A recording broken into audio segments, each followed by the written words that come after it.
सड़क से सदन तक और वार्ड से विधानसभा तक तब तक करते रहेंगे संयमित रूप से जब तक ये अग्निपथ वापस नहीं ले हिंदुस्तान के नौजवानों को ठेका पर बहाल करने वाली योजना का नाम अग्निपथ योजना है। सरकार 3 साल से अभी आर्मी की बहाली नहीं निकला, लॉकडाउन के नाम पर 3 साल से ना एयरफोर्स की बहाली निकला। लेकिन ये देश की संपत्ति को नुकसान हुआ, लेकिन इसको आप कहिए कि स्वतः स्फूर्त आंदोलन था, छात्र बेकाबू में थे। नमस्कार, लाइव सिटीज देख रहे हैं आप और मैं आपके साथ राजेश। जमुई में हूँ और जमुई की तस्वीर आपको दिखा रहा हूँ। अग्निपथ स्कीम को लेकर देश भर में बवाल मचा है, छात्र आंदोलनरत हैं और आज तमाम विपक्षी पार्टियों ने बिहार बंद का आह्वान किया है। हम तस्वीर आपको दिखा रहे हैं, आप देख सकते हैं। इस तरफ आप देखिए, ये जमुई शहर की ओर जाता है और यहाँ पर कचहरी चौक पर ये बैरिकेडिंग किया गया है। लोगों को उस तरफ लोग प्रदर्शनकारी नहीं जा पाए, उसके लिए बैरिकेडिंग किया गया है। और इस तरफ आप देख सकते हैं सड़क को जाम कर दिया गया है, अवरुद्ध कर दिया गया है ट्रक लगाकर। हालांकि प्रशासन का बैरिकेडिंग, वहाँ पर भी बैरिकेड किया हुआ है, उस तरफ स्टेशन रोड में भी बैरिकेड किया हुआ है और ट्रक लगा हुआ है। कचहरी चौक पर कुछ प्रदर्शनकारी जुड़े हैं, दल से जुड़े प्रदर्शनकारी जुड़े हैं। राष्ट्रीय जनता दल और भाकपा के कुछ कार्यकर्ता यहाँ पर मौजूद हैं और नारा लगा रहे हैं सरकार के खिलाफ।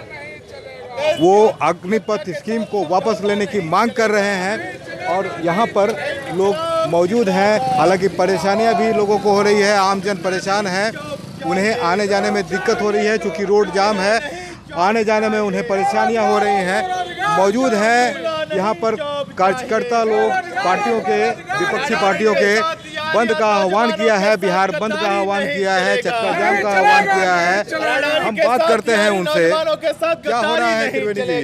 सबसे पहले आप लोग मीडिया भाई को बधाई कि हम लोगों की आवाज़ को और आदरणीय प्रधानमंत्री नरेंद्र मोदी जी के कुकृत्य को पूरे देश में आप लोग पहुंचाने का काम कर रहे हैं। हम लोगों का प्रतिपक्ष का नेता आदरणीय तेजस्वी यादव जी, पूर्वांचल के नेता आदरणीय जयप्रकाश नारायण यादव जी और जमुई के नेता विजय प्रकाश जी और महागठबंधन के फैसले का हम लोग आज पालन किए हैं।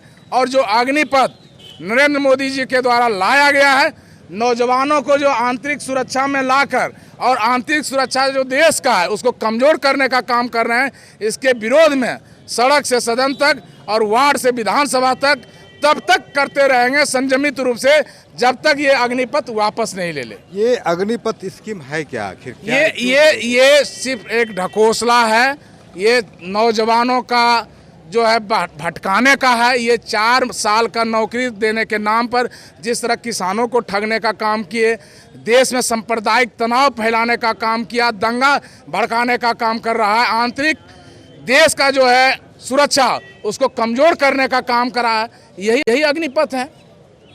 लेकिन सरकार तो कह रही है कि इससे युवाओं को फ़ायदा मिलने वाला है, देश हित में ये उठाया गया कदम है। और जो अग्निपथ में जिस बात की चर्चा हो रही है, कहा जा रहा है कि 4 साल नहीं, जो 25% हैं उन्हें सरकार तो क्या क्या कही, आप हमसे भी बेहतर जानते हैं। ये 15 लाख भी दे दिए, 15 लाख सबके खाता में दे दिए, 2 लाख पर मैंने नौजवानों को रोजगार भी दे दिए। क्या किए? सब निजीकरण कर दिए। ये आंदोलन में जो तोड़फोड़ हो रहा है और इसकी जो पूरी तरह से पृष्ठभूमि तैयार किया गया है, किसने किया? ये नरेंद्र मोदी की सरकार ने किया और इसकी सारी जवाबदेही नरेंद्र मोदी को देना होगा। इसलिए देना होगा कि आज हिंदुस्तान में अग्निपथ जैसे योजना को लाकर हिंदुस्तान के नौजवानों को ठेका पर बहाल करने वाली योजना का नाम अग्निपथ योजना है।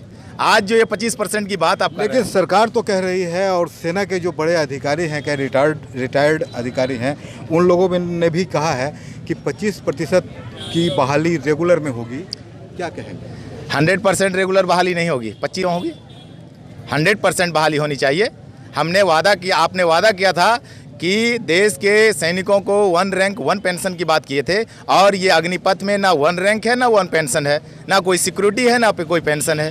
आपने सिर्फ आज तक हिंदुस्तान के सैनिकों का इस्तेमाल किया अपने वोट बैंक की राजनीति के लिए। और जब हिंदुस्तान के लोगों ने ये बात को समझा तो हिंदुस्तान के सैनिक और हिंदुस्तान के नौजवान ये मोदी सरकार के खिलाफ सड़क पर है और ये जब तक अग्निपथ को वापस नहीं लेगा तब तक ये आंदोलन चालू रहेगा। हमने आप याद कीजिए कि जो 74 का मूवमेंट हुआ था वह छात्र राजनीति बिहार से हुआ था और आज भी हिंदुस्तान के में सबसे पहले अगर इस सवाल को लेकर कहीं प्रोटेस्ट हुआ तो वह बिहार की धरती से हुआ, वो जगदीशपुर से हुआ। सरकार हर चीज़ को नहीं समझा पाती है। इस देश में नोटबंदी हुई, इस देश के अर्थशास्त्री नहीं समझ पाए। इस देश में सीए लागू हुआ, देश के मुसलमान नहीं समझ पाए। इस देश में तीनों कृषि कानून बिल लाया गया, इस देश के किसान नहीं समझ पाए। आप अग्निपथ ला रहे हैं, हिंदुस्तान के नौजवान समझ में नहीं आ रहा। सरकार 3 साल से अभी आर्मी की बहाली नहीं निकला, लॉकडाउन के नाम पर 3 साल से ना एयरफोर्स की बहाली निकला। अगर हिंदुस्तान नीचे जा रहा है तो उसका ड्यू टू देन अगर किसी को है तो वह मोदी सरकार को है। चलिए, अपनी अपनी बात